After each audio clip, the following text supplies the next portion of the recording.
సాంఘిక సంక్షేమ గురుకుల పాఠశాలలో బెలపల్లి సిఓలో చదువుతున్నాను.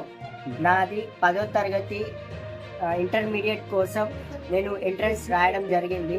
అందులో నాకు స్టేట్ సెకండ్ ర్యాంక్ రావడం జరిగింది. మళ్ళీ ఇంటర్మీడియట్ కోసం నాకు తెలంగాణ సాంఘిక గురుకుల సిఓఈ గౌల్దొడ్డిలో సీట్ సాధించాను. నాకు అందుకోసం ఇన్కమ్ క్యాస్ట్ కోసం నేను ఇక్కడికి ఎంఆర్ఓ ఆఫీస్కి వచ్చాను. ఇక్కడ ఎవరు మమ్మల్ని పట్టించుకుంటారు. మా అబ్బాయి ఈ వారం కాలేదు. ఈ రోజు నేను వచ్చి ఇక్కడికి వస్తే రెసిడెన్షియల్ ఎవరు ఏ సార్ లేదు, ఎవరు లేదు. అంటే నేను 4 days నుంచి వెళ్ళి ఈ ఎంఆర్ఓ ఆఫీస్ నుంచి 4 days నుంచి అవుతుంది తిరగబట్టి ఎవరు నన్ను పట్టించుకుంటలేరు, ఎవరు నాకు రెస్పాన్సిబిలిటీ ఇస్తలేరు. అయినాయి సర్టిఫికెట్స్ ఫైల్స్ ఎన్రోల్ అయినాయి అని చెప్తున్నారు, కానీ అక్కడ మీ సేవలో ఎన్రోల్ అయినాయని నేను చెప్తుంటే మళ్ళీ మీ సేవలో ఎన్రోల్ కాలే అని చెప్తున్నారు. ఇక్కడికి వచ్చే వారికి ఎన్రోల్ అయిందా అని అడుగుతుంటే ఎవరు మేము చేసాము అని ముందే చెప్తున్నారు, కానీ నేను అక్కడికి పోయి అడిగితే ఎవరు చెప్పట్లేదు.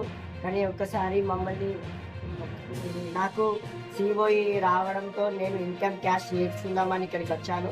కానీ ఇక్కడికి వచ్చిన తర్వాత ఎవరు మమ్మల్ని పట్టించుకుంటలేరు. నా seat maybe 5th last date application. నాకు ఈ రోజే ప్రిన్సిపాల్ ఫోన్ చేయడం జరిగింది. 5th రోజు అడ్మిషన్ నెంబర్ ఇవ్వాలని ప్రిన్సిపల్ సార్ చెప్పారు. కానీ ఇక్కడ ఎంఆర్ఓ ఆఫీస్లో ఎవరు మమ్మల్ని పట్టించుకుంటలేరు. దయచేసి మమ్మల్ని పట్టించుకోవాలని మేము కోరుకుంటున్నాం. ఇక్కడ అందరినీ వచ్చి ఇక్కడ మన ఎంఆర్ఓ సార్ని అందరికీ కలిసాము. డిఓ సార్ కూడా ఫోన్ చేసి చెప్పడం జరిగింది. మళ్ళీ అప్పటి మందం ఎంఆర్ఓ సార్ రెస్పాన్సిబిలిటీ ఇచ్చాడు. తర్వాత మళ్ళీ వచ్చి కలిసిన కానీ ఎవరు రెస్పాన్సిబిలిటీ ఇక్కడ ఇవ్వలేదు. ఎవరు బిజీలో వాళ్ళే ఉన్నారు. కానీ ఇక్కడైతే మరి పిల్లల భవిష్యత్తు కోసం వాళ్ళు ఇక్కడ మరి ఇక్కడ ఇన్కమ్ క్యాస్ట్ ఎవరు ఎన్రోల్ చేయడం జరుగుతలేదు, ఎవరు ఐ మీన్ పట్టించుకోలేదు.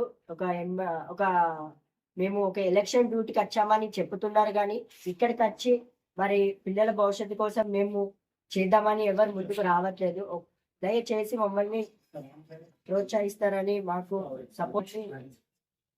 మమ్మల్ని సపోర్ట్ చేస్తారని మేము కలెక్టర్ సార్ని మేము కోరుకుంటున్నాం.